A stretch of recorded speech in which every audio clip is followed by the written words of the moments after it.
कि सुधर जाओ, नहीं तो यमराज के यहां जाने के रास्ते भी खुले हुए हैं और यमराज का बुलावा आ जाएगा। दंगा कैसे होता है और दंगाई का उपचार कैसे होना है, हाँ, तो बरेली के मौलाना से पूछ लो। अब यहां न कर्फ्यू है न दंगा है, अब यूपी में सब चंगा है। आज यूपी में न कर्फ्यू है न दंगा है, यूपी में सब कुछ चंगा है। नमस्कार, स्वागत है आपका। मैं हूं आपके साथ किशन चौबे। उत्तर प्रदेश के विधानसभा में शीतकालीन सत्र चल रहा है और उसको संबोधित कर रहे हैं उत्तर प्रदेश के मुख्यमंत्री योगी आदित्यनाथ। उन्होंने बड़ी लंबी तकरीर दी, उसमें बहुत तरीके की बातें कही, लेकिन उसमें जो सबसे इंपॉर्टेंट बात उन्होंने पूरे, अगर उनके स्पीच का पूरा लब्बो लुबाब देखेंगे तो उसमें सुरक्षा, महिलाओं की सुरक्षा, लॉ एंड ऑर्डर और विकास को लेकर उन्होंने तमाम तरीके की चर्चा की। इसके साथ साथ योगी आदित्यनाथ ने समाजवादी पार्टी पर करारा हमला बोला, कई तरीके के उनके पर आरोप लगाए कि उस सरकार से ये सरकार कैसे बेहतर है। उन्होंने कई तरीके की बातें कही, मैंने सारा वीडियो आगे लगाया हुआ है, आप उसको जरूर देखिएगा। उसमें उन्होंने कानून व्यवस्था से लेके उत्तर प्रदेश में पहले कैसे हालात थे और आज के कैसे हालात हैं, बहुत ही शानदार भाषण मुख्यमंत्री योगी आदित्यनाथ ने दिया है। आप दलितों को वोट बैंक की निगाह से देखते हैं, इसलिए कुछ बोलते नहीं। इसीलिए मैं कह रहा हूं ना, देखो बांग्लादेश में एक दलित नौजवान को कैसे जला दिया गया। आप लोग गाजा पट्टी में होने वाले किसी भी उस पर आंसू बहाते हैं, लेकिन आपकी जबान से एक शब्द नहीं निकल रहा है, क्योंकि एक दलित नौजवान मारा गया बांग्लादेश में और उस नौजवान के मरने पर आपकी जबान सिल चुकी है, क्योंकि आप उसको केवल वोट बैंक के रूप में इस्तेमाल करते हैं। ये राजनीति नहीं है पांडे जी, ये राजनीति नहीं है, ये वो सच्चाई है जो आपकी तुष्टीकरण की नीति है, जिसके कारण बांग्लादेश बना है। अगर बांग्लादेश पाकिस्तान नहीं बना होता, इस तरीके से हिंदू नहीं जलाया होता, और जलाता तो फिर उसकी क्या दुर्गति होती या वह भी जानता। ये सुरक्षा की गारंटी, वहां मारे जा रहे हैं हिंदू, आप लोग नहीं बोलेंगे। एक कैंडल मार्च निकाल के चलते हैं गांजा के मुद्दे को लेकर के, लेकिन पाकिस्तान और बांग्लादेश में हिंदू मारा जाता है तो आपके मुंह बंद हो जाते हैं, क्योंकि मरने वाला हिंदू है, दलित है, आप बोलेंगे नहीं। और यही सच्चाई है। निंदा प्रस्ताव पारित होना चाहिए और यह प्रस्ताव नेता विरोधी दल की तरफ से आना चाहिए।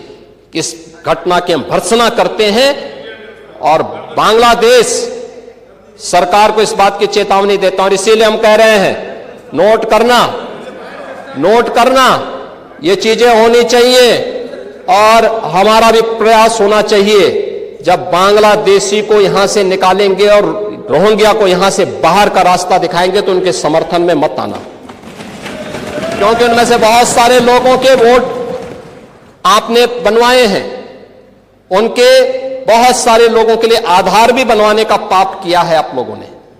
इसलिए इन चीजों को ध्यान में रखना और एक एक चीज की स्क्रीनिंग होगी, बहुत प्रभावी कार्रवाई करेंगे। हमारे ही देश में रह करके हमारे लोगों के खिलाफ अपराध, और वहां पे निर्दोष हिंदुओं पर अत्याचार करोगे, निर्दोष सिखों पे अत्याचार करोगे, यह स्वीकार्य नहीं हो सकता है।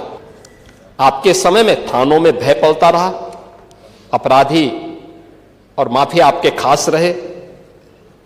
यह बात आपकी सरकार के समय की कानून व्यवस्था से चरितार्थ होती रही है, लेकिन आज प्रदेश के अंदर कोई वो नहीं। देखो, बहुत स्थिति आपके समय में था कि वो, यानी जाति के नाम पे बांटो, भाषा और क्षेत्र के नाम पे लड़ाओ, तुष्टीकरण को बढ़ाओ, अराजकता और बेमनस्यता पैदा करो। यही तो कर रहे थे।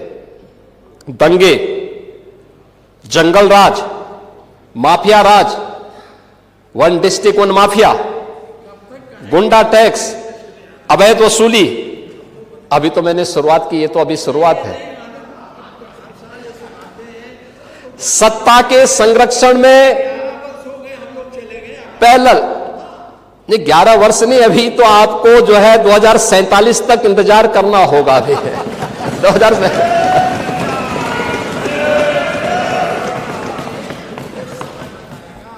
चाहे जो कहिए। आज यानी उस समय हरेक तबके में असुरक्षा का वातावरण था।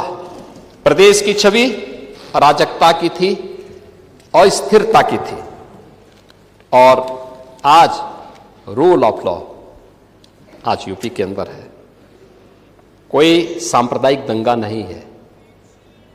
दंगाई, ओह, दंगा कैसे होता है और दंगाई का उपचार कैसे होना है, हाँ, तो बरेली के मौलाना से पूछ लो। अब यहां न कर्फ्यू है न दंगा है, अब यूपी में सब चंगा है। यह है नया यूपी। महोदय, हम लोगों ने पुलिस की अवस्थापना, यानी अगर भर्ती की है, उनकी ट्रेनिंग अच्छी की है, तो उनकी अवस्थापना सुविधाओं को बढ़ाया है। अब खपरेल के बैरक नहीं है। आप किसी भी जिले में जाएंगे, जो सबसे हाई राइज बिल्डिंग होगी वो यूपी पुलिस की कार्मिकों के लिए बैरक होंगे।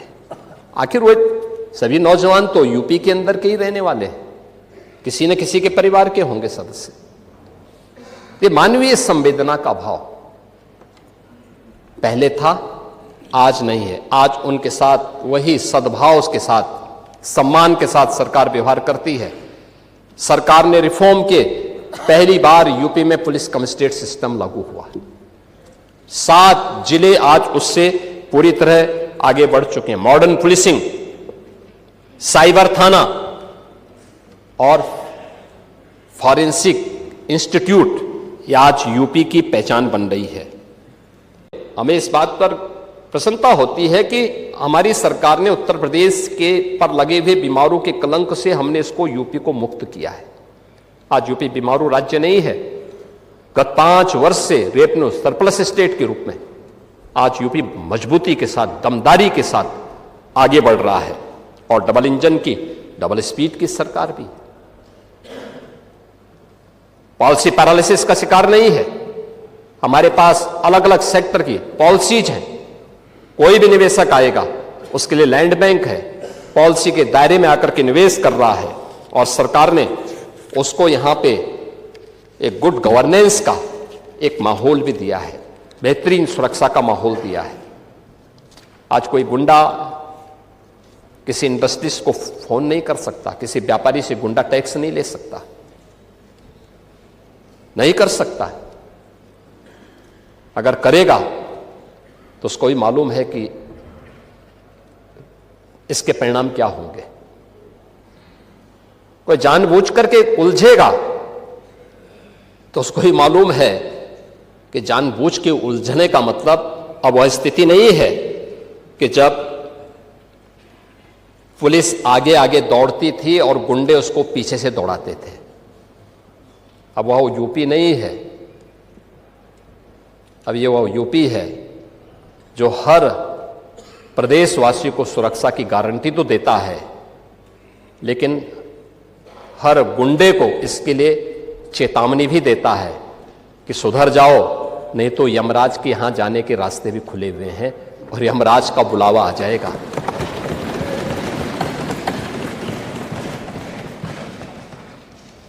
कोई व्यक्ति हो, समाज हो, संस्था हो, इन सबको सबसे पहले चाहिए सुरक्षा। सुरक्षा का एक बेहतरीन वातावरण हो, कानून का राज हो, हर व्यक्ति के मन में सुरक्षा का एहसास हो, हर बेटी, हर व्यापारी अपने आप को सुरक्षित महसूस करे। ये किसी भी सरकार की पहली प्राथमिकता होनी चाहिए और किसी भी सरकार की पहली प्राथमिकताओं में उन कार्यक्रमों को लेकर के जब सरकार आगे बढ़ती है तो उसके परिणाम भी हम सबके सामने आते हैं। और मुझे इस बारे में प्रसन्नता है, सुरक्षा का जो माहौल हमने दिया, आपने क्या किया क्या नहीं किया, उत्तर प्रदेश की जनता ने रिजल्ट दिया है। हमने क्या किया है क्या नहीं किया है, उत्तर प्रदेश की जनता रिजल्ट दे रही है, आगे भी देगी। महत्वपूर्ण रिजल्ट है क्या, हमारे बारे में प्रदेश के अंदर और प्रदेश के बाहर धारणा क्या है, 2017 के पहले 2017 के बाद। पांडे जी, आप भी देश और दुनिया के अंदर जाते होंगे। 2017 के पहले उत्तर प्रदेश के बारे में लोगों की धारणा बहुत अच्छी नहीं थी, हमें भी बुरा लगता था, अच्छी नहीं थी। आज इस पक्ष के लोग या उस पक्ष के लोग, कोई भी बाहर जाता होगा, प्रदेश के अंदर भी आप जाते होंगे, अगर राजनीतिक प्रोग्राम में नहीं, आप सामान्य कार्यक्रम में जाएंगे तो सामान्य लोगों के मुंह से बात अवश्य आपको दिखती होगी कि हां, सुरक्षा का एक माहौल है, बेहतरीन माहौल है। हर व्यक्ति को इस बात का एहसास होता है। देश के अंदर कहीं जाते हैं, लोगों के मन में एक एहसास होता है कि हां, यूपी सुरक्षित है, अच्छा है, दंगा नहीं है, अराजकता नहीं है। आपको उदाहरण देना है तो मैं आपको बता देता हूं, न्याय कैसे होता है। आप ही के सामने आप ही की पार्टी से सदस्य चुनी गई पूजा पाल संभवतः नहीं है,